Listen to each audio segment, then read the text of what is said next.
Is the primary setting of the poem a country cottage? What creature is central to the poem? A lizard. What time of day does the poem primarily describe? Night. What emotions does the poem mostly convey about the night? Calm and patience. What is noted as great in the poem at the start? The indolence of the speakers. What literary device is used in the phrase our eyes are heavy? Personification. The phrase limbs prepared to stretch or love is an example of what? Imagery.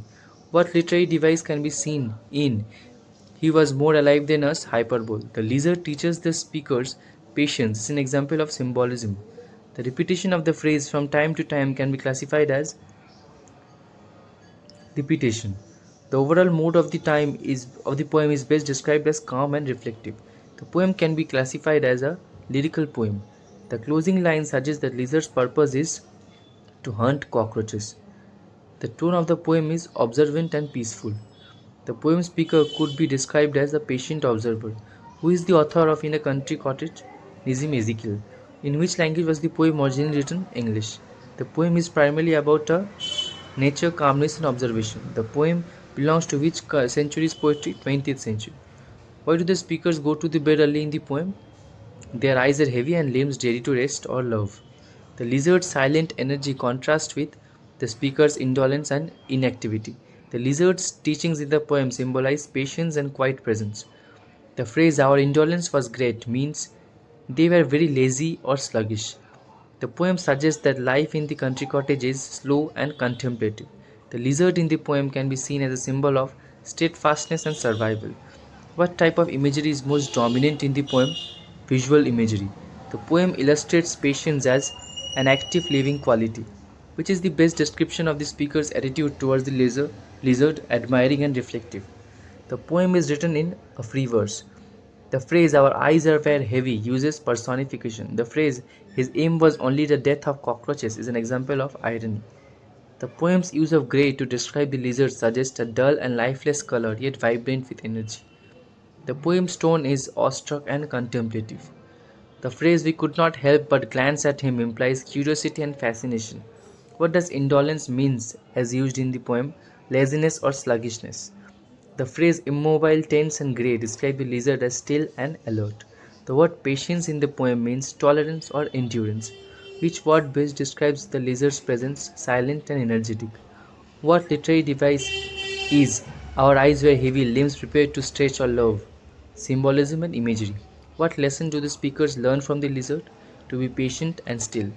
What is the poem's view of nature? Calm and instructive. The contrast between the lizard and the speakers highlights the difference between activity and inactivity. What might Why might Ramanujan has chosen a lizard as the poem's central figure? Because it's not Ramanujan, it will be Nizam Ezekiel. Again a printing mistake. Why might Ezekiel have chosen a lizard as the poem's central figure? Because it symbolizes quiet survival and patience. The poem ends on the note of acceptance and quiet observation. The phrase he waited for the dark can be seen as symbolic of waiting for the right moment. The use of little language and the short lines suggest simplicity and calmness. The poem structure can be described as irregular free verse with no fixed rhyme. The poet's focus on a minute detail like a lizard indicates an appreciation of the small moments in life. The poem reflects the Indian rural setting through description of animals and quiet nights. What do the speakers find when they awake in the morning? The job was done, clean and complete. What is implied by the job was done? The lizard had hunted the cockroaches. The word stout used to describe the lizard suggests strong and sturdy. The phrase and the stout lizard gone indicates the lizard has left after completing its tasks. What tone does the phrase clean and complete convey? Satisfaction and completeness. The lizard's departure suggests its work is temporary and purposeful. What literary device is used in the job was done, clean and complete? Alliteration. The job referred to the poem can be best described as catching cockroaches. The description of the morning suggests a feeling of revival and renewal and order. The lizard's leaving can be interpreted as closing a chapter of quiet observation. The speaker's expectation that the job was done suggests they are observant and patient. The phrase we found as we accepted indicates confirmation of their belief. What does the lizard symbolize in the ending part of the poem? Diligence and effective action. The poem's ending can be seen as a closure to the night's quiet events. The phrase stout lizard gun contains an element of finality. The poem emphasizes the lizard's role as a predator and protector. The lizard's actions in the poem are best described as purposeful and efficient. What mood is created by the description of the morning, peaceful and content? The poem's last line highlights the theme of quiet accomplishment. What literary term best describes the smooth transition from night to morning in the poem? Contrast. Who is the subject referred to as he in the poem? A silent visitor or time? What does the phrase silent steps suggest? Quiet, continuous presence. What does the repetition of he comes, comes, ever comes emphasize? The certainty and constancy of his coming. What literary device is predominantly used in the line he comes, comes, ever comes?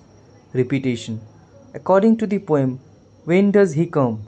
Every moment, day, night, age. What does many a song have I sung in many a mood of mind mean? The poet has expressed many emotions through songs. How do the songs mentioned in the poem relate to him? They proclaim his coming repeatedly. What is the significance of fragrant days of sunny April? It symbolizes a pleasant, joyful time. What does the thundering chariot of clouds symbolize? Stormy weather or a heavy rainfall. In which month does he come in the rainy gloom of July nights? July. What feeling does sorrow after sorrow convey? Continuous pain or sadness. What effect do his steps have on the poet's heart in times of sorrow? They press upon the heart, implying a heavy influence. What does the golden touch of his feet symbolize? The healing or bringing of joy. What is the general tone of the poem? Calm and reflective. In the poem, what can the forest path symbolize? Life's journey. What is the meaning of fragrant in the fragrant days of sunny April? Sweet smelling, pleasant. What does the poet mean by his steps that press upon my heart? Emotional impact or burden. How are contrasts used in the poem? Between day and night, between sorrow and joy, between rain and sunshine. The phrase thundering chariot of clouds is an example of metaphor. What type of poem is this based on its style? Lyrical. What does the repetition of he comes across different settings indicate? The inevitability and omnipresence of he. Which phrase best represents the continuity of time in the poem? Every moment and every age.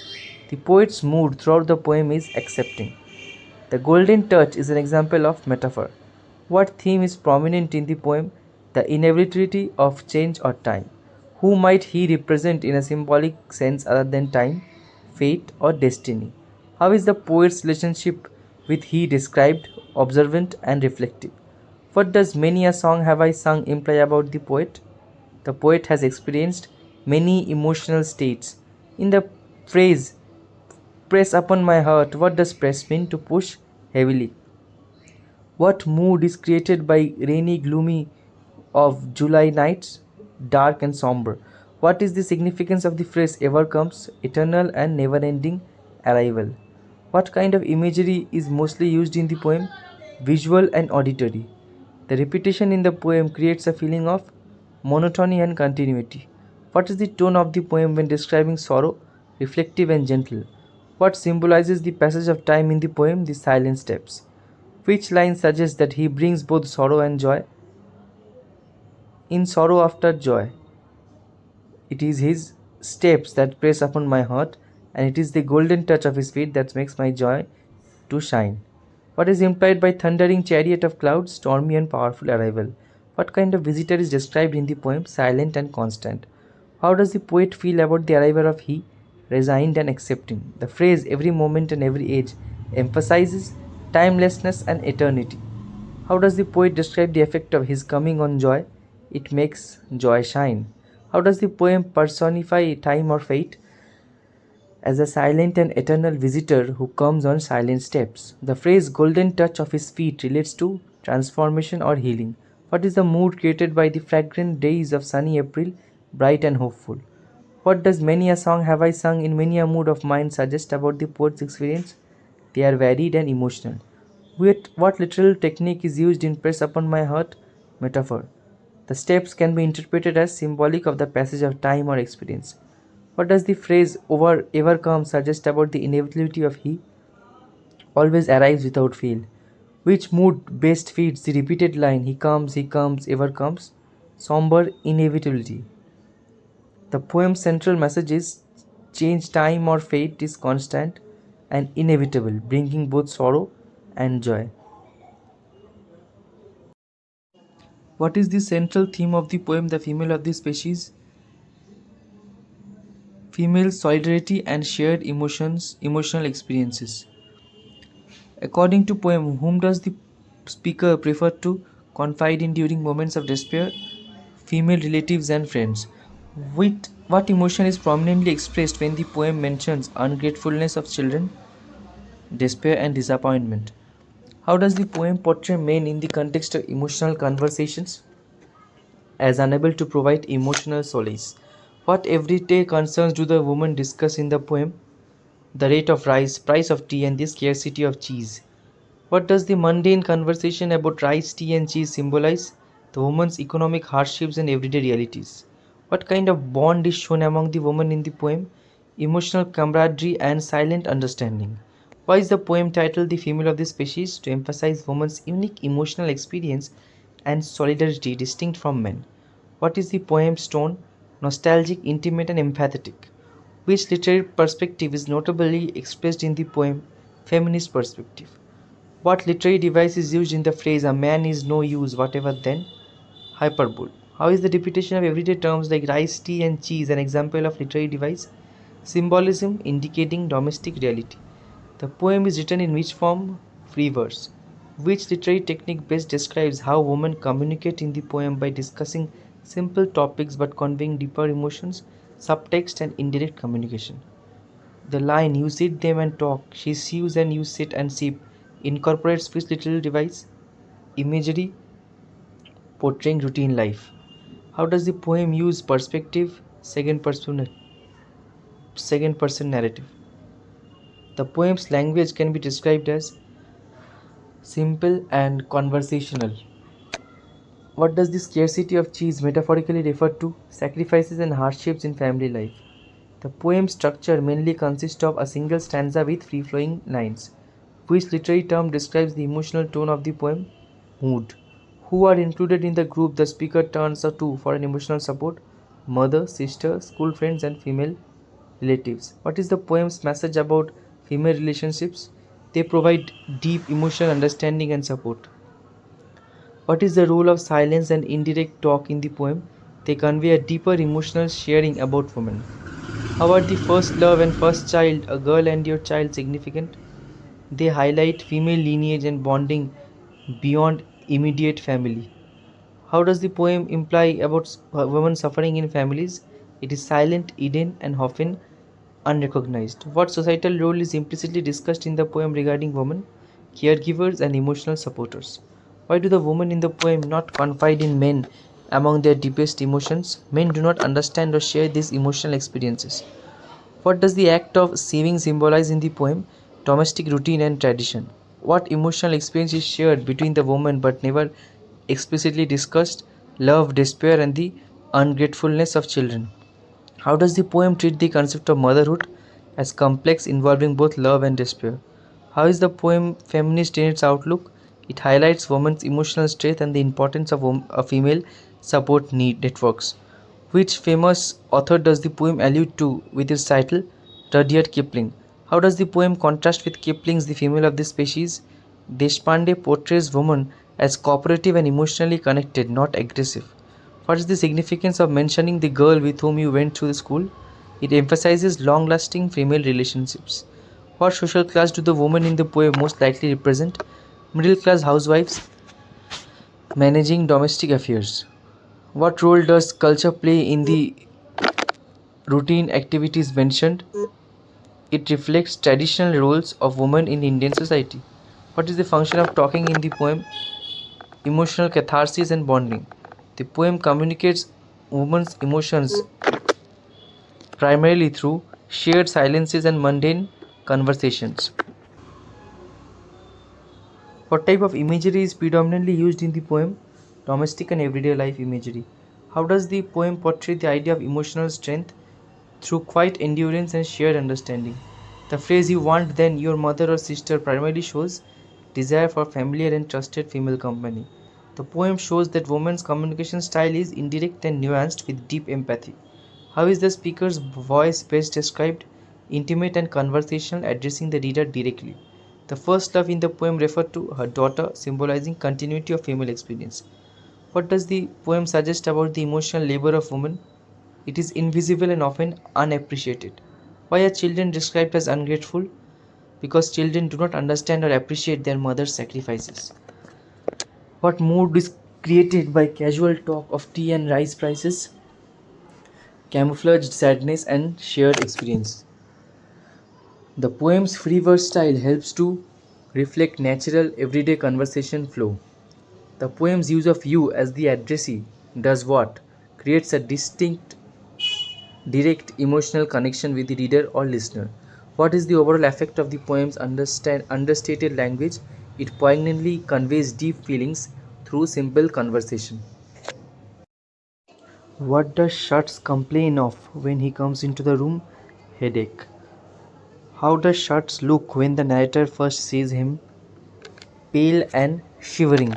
What does narrator do after noticing Shuts is ill? Tells him to go back to bed. How old is Shuts? 9 years old.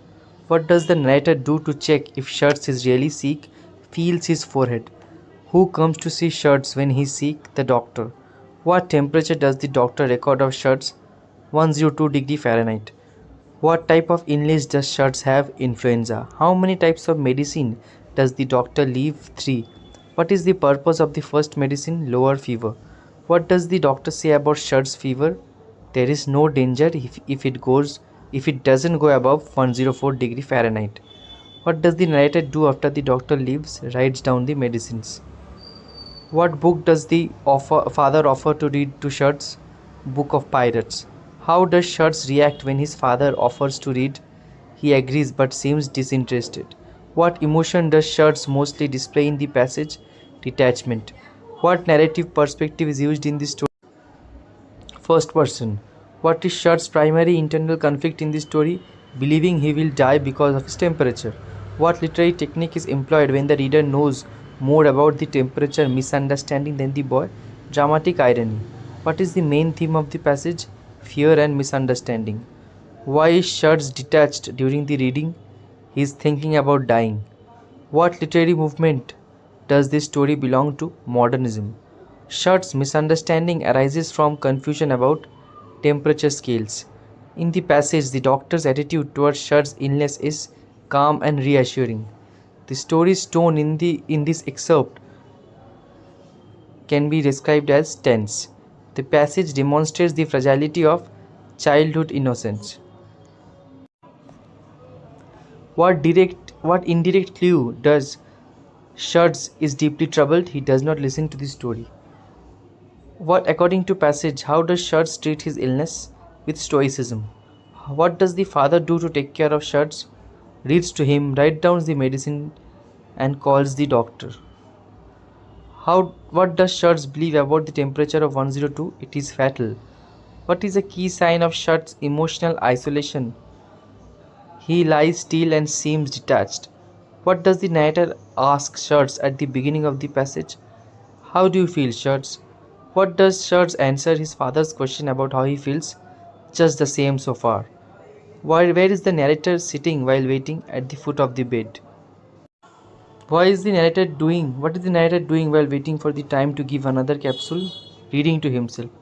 What would have been natural to Shuts to do according to the narrator? Go to sleep. What is Shuts doing instead of sleeping? Staring at the foot of the bed. How does Shuts' father describe the way he is looking? Very strangely. What does the father suggest Shuts try to do? Go to sleep.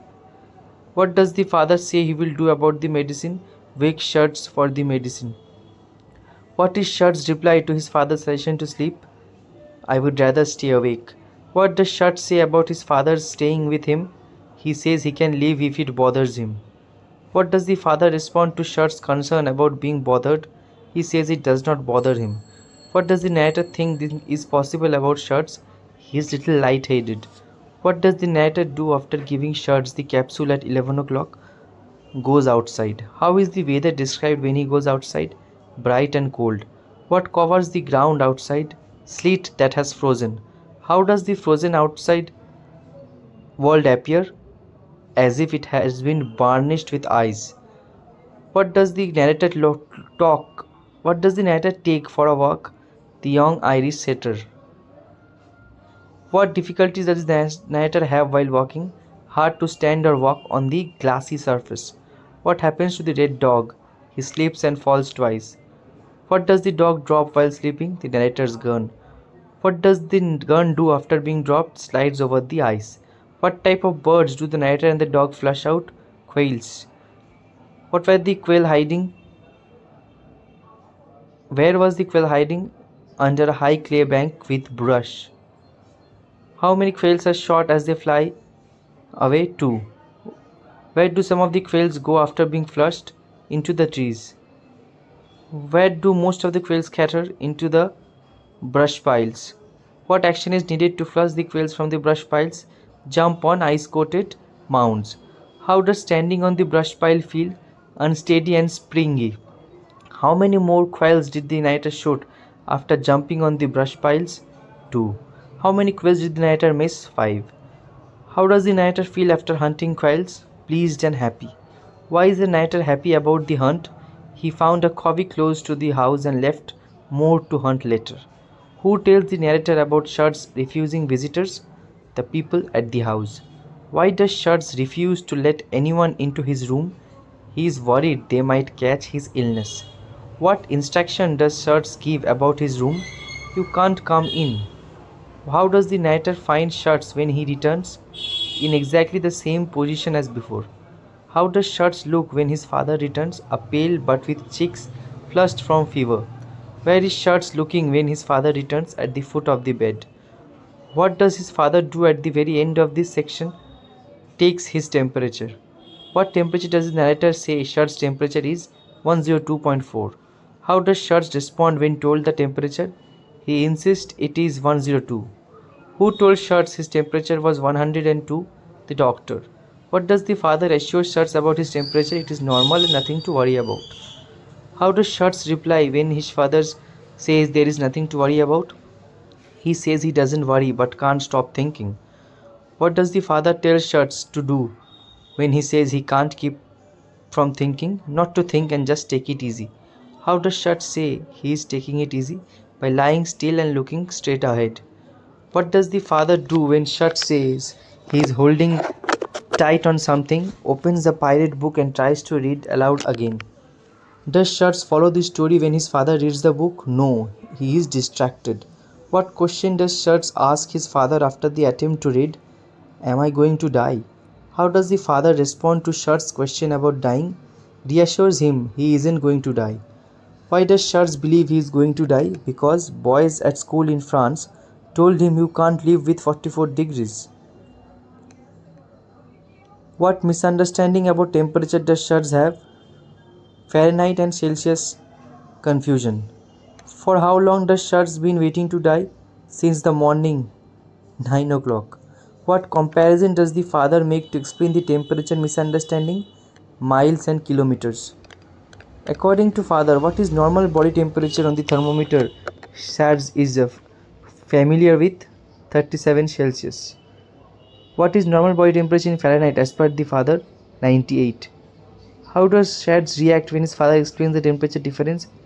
He asks if the father is sure. How is the overall tone when Shurts understands the difference in thermometers? Reassuring and relieved. What feeling mainly drives Shurts' behavior in the passage? Fear and anxiety. What literary device is illustrated by Shurts' misunderstanding of his temperature? Dramatic irony. What is the father's attitude towards Shurts' fear? Caring and reassuring. How does the passage highlight the difference between adult and child perspectives? Through Shurts' literal belief in danger. What does Shurts' belief in dying indicate about childhood? Children take things literally and can misunderstand facts. What message does this passage convey about communication? Miscommunication can cause unnecessary fear. What analogy does the father use to explain the difference in temperature scales? Miles and kilometers. When Shurts hears this explanation, how does he respond? He says, "Oh," and his gaze at the foot of the bed relaxes slowly. What physical or emotional change happens to Shurts after hearing this explanation? The hold he had over himself relaxes. What is implied to happen the next day after surge relief? It is very slack. The passage highlights which key theme of the story? Fear caused by misunderstanding. The Stolen Bacillus by H.G. Wells for AEC4 paper. Top 200 MCQs. Who is the main speaker at the beginning of the prose, The Stolen Bacillus? The bacteriologist. What is placed under the microscope? A glass slide. What does the glass slide contain? Bacillus of cholera. How does the pale-faced man react to looking through the microscope? He is not accustomed to it. What does the pale-faced man do with his hand while looking through the microscope? Covers his disengaged eye. What does the bacteriologist suggest the visitor adjust? The focus screw. What does the visitor see under the microscope? Little streaks and shades of pink. What might the little particles do according to the visitor? Multiply and devastate a city. What does the visitor do after looking through the microscope? Holds the glass slip to the window. Are the germs on the slide alive? No. What has been done to the germs on the slide? Stained and killed. What does the bacteriologist wish? To kill and stain every cholera germ in the universe. What does the pale man suggest about having living germs? The bacteriologist would not care to have them. What is the bacteriologist obliged to keep? Living bacteria. What does the bacteriologist show the visitor? A sealed tube with living cholera bacteria. What does the bacteriologist call the tube? Bottled cholera. How does the pale man react to the tube of living bacteria? He shows satisfaction. What does the pale man say about the tube? It is deadly. What kind of note did the visitor bring? A note of introduction. What is notable about the visitor's appearance? Black hair and deep grey eyes. What is the visitor's manner described as? Nervous. What is the bacteriologist's usual company like? Phlegmatic and deliberate. What does the bacteriologist say the tube contains? Pestilence imprisoned. What could happen if the tube is broken into a water supply? Death would be released upon the city. How can the cholera bacteria be detected by microscope? What does the bacteriologist say about the bacteria's ability to be smelled or tasted? They cannot be smelled or tasted. What would happen if the bacteria were released? They would cause mysterious, untraceable death. What relationships does the bacteriologist mention would be affected by the pestilence? Husband and wife, child and mother. What does the bacteriologist say the bacteria would travel? Along water mains and streets. What does the bacteriologist say about boiling water? It would kill the bacteria. Where else could the bacteria end up according to the bacteriologist? In salads and in ices. Where could the bacteria be drunk by children? In public fountains. Where could the bacteria soak into? The soil. What could happen once the bacteria get into the water supply? The metropolis could be decimated. What rhetorical device does the bacteriologist admit to using? Overstatement. How does the bacteriologist describe the bacteria in the tube? Quite safe in the tube. What is the color of the visitor's hair? Black. What is the visitor's expression described as? Haggard. What is the visitor's attitude towards the bacteria? Morbidly interested. What does the bacteriologist say about the size of the bacteria? They are minute particles. What does the bacteriologist say is needed to see the bacteria? The highest powers of the microscope. What does the bacteriologist say about catching the bacteria after release? It would be too late. What does the bacteriologist say about the bacteria lying dormant? They can lie dormant in ices. What does the bacteriologist say about the bacteria in mineral water makers' wells? They could get washed into them. What does the bacteriologist say about the bacteria in a horse trots? They could be ready to be drunk. What does the bacteriologist say about the bacteria reappearing in springs and wells at unexpected places? What does the bacteriologist say about the speed of death caused by the bacteria? Swift and terrible. What does the bacteriologist say about the dignity of death caused by cholera? Full of pain and indignity. What is the bacteriologist's attitude towards the danger? Responsible and cautious. What does the bacteriologist emphasize at the end? The bacteria are quite safe in the tube. What did the pale-faced man call the anarchist? Fools. According to pale-faced man, What do anarchists use? Bombs. What did the pale-faced man suggest was more effective than bombs? Disease germs. Who interrupted the conversation with a knock? The bacteriologist's wife. What did the bacteriologist's wife say at the door? Just a minute, dear. What was the visitor's doing when the bacteriologist returned, looking at the watch? How long did the visitor say he had stayed? An hour. What time did the visitor say it was? 12 minutes to 4. At what time did the visitor say he should have left? 3:30. Why did the visitor say he stayed so long? The things were interesting. What did the visitor say about staying longer? He could not stop a moment longer. What did the visitor have at 4 o'clock? An engagement. Who accompanied the visitor to the door? The bacteriologist. What did the bacteriologist think about the visitor's ethnicity? He was neither Teutonic or non-Latin. How did the bacteriologist describe the visitor? A morbid product. What did the bacteriologist notice about the visitor's interest? He gloated on the disease germs. What did the bacteriologist do after the visitors left? Check the bench and writing table. What did the bacteriologist search for? The tube of bacteria. Where did the bacteriologist think he might have left the item? On the hall tube. What did the bacteriologist shout in the hall? Minnie. Who responded to the bacteriologist's shout? His wife. What did Minnie say the bacteriologist had in his hand? Nothing. What exclamation did the bacteriologist make upon realizing the loss? Blue ruin. What did the bacteriologist do after his exclamation? Ran to the front door. What was the bacteriologist wearing on his feet when he ran outside? Carpet slippers. What did Minnie do when she heard the door slam? Ran to the window. What did Minnie see down the street? A slender man getting into a cab. How was the bacteriologist behaving in the street? Running and gesticulating wildly. What happened to one of the bacteriologist's slippers? It came off. What did Minnie think about her husband's actions? He had gone mad. Why did Minnie blame for her husband's behavior? His signs. What did Minnie do after her husband ran out? Opened the window. What did Minnie consider doing after opening the window? Called after her husband. What did the slender man do when he saw the bacteriologist? Pointed at him and spoke to the cabman. What did the cabman do after the slender man spoke to him? Drove off quickly.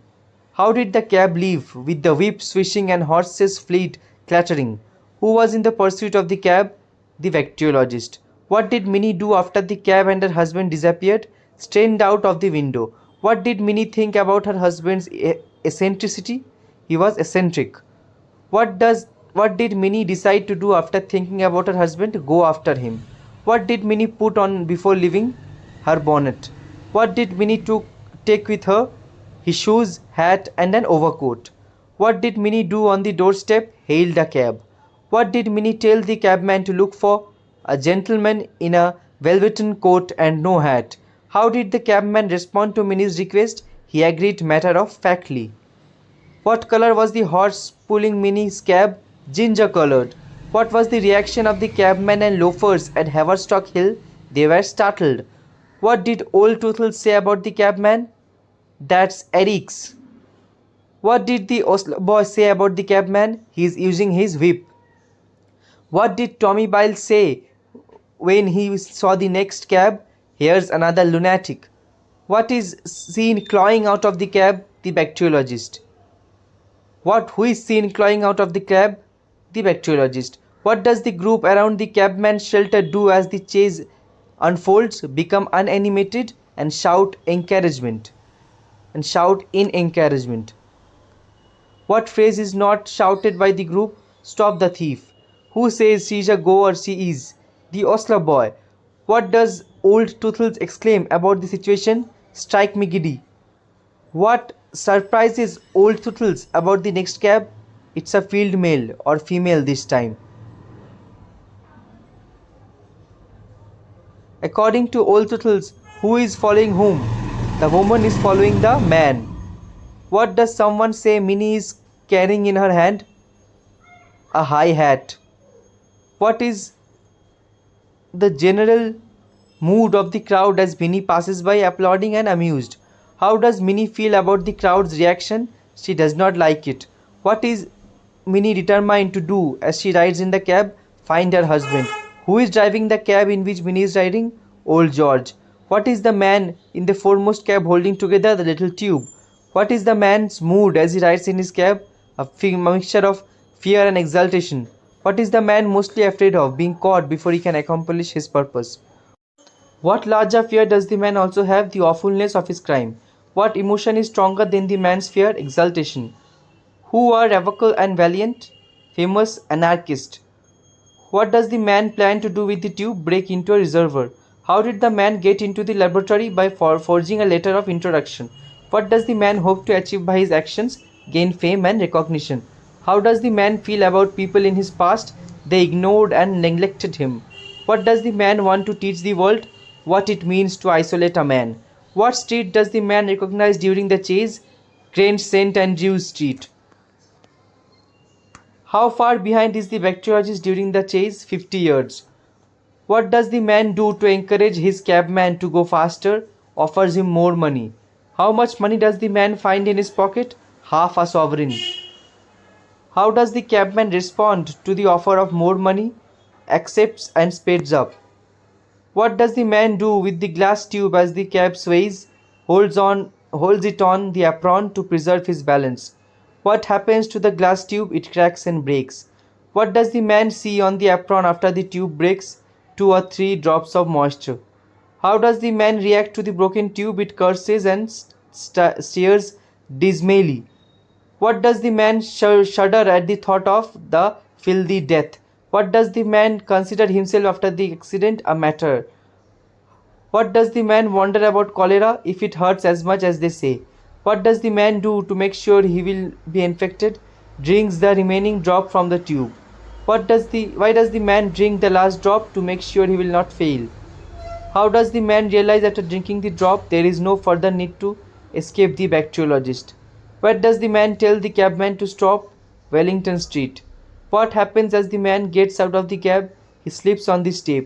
How does the man's head feel as he gets out? Queer. What does the man believe about the cholera poison? It is a rapid stuff. What was the crowd's reaction to the chase? Applause and shouting. What does the Oslo boy say about Minnie's cab? She is a goer, she is. What is the main emotion of the anarchist as he sits in the cab after breaking the tube? Dismay. What does the anarchist hope to become after drinking the poison? A martyr. What does the anarchist think about the death he is facing? It is a filthy. What does the anarchist do to ensure he is infected? Drinks the last drop.